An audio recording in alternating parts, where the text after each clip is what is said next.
बंधु भाई। हाँ बंधु भाई, कैसे हाल है? ठीक है। क्या पकाएगा आप लोग? हम लोग को गोश्त पकाए। अच्छा है, कोई बात नहीं, पकाएगा खाएगा। हम लोग भी इधर में खाने आया है।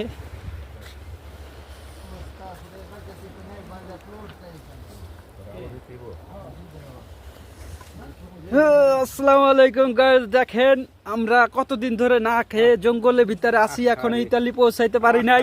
ইতালি পৌঁছে যাওয়ার পরে এইভাবে রান্না খাওয়া লাগে। ওই দেখেন সবাই পাকায় খাইতে আছে, জঙ্গলের ভিতরে আছে, অনেক শীতের ভিতরেও। এই দেখেন ওই যে মানুষ, চারোধারে জঙ্গল, কিন্তু এই জঙ্গলগুলো যখন পাতা ছিল তখন এদিক ওদিক দিয়ে দেখা যায় না। ইতালিতে সবাই পৌঁছানোর পরে ভাত খাইতে আছে, পাকিস্তানি ভাইয়েরাও খাইতে আছে।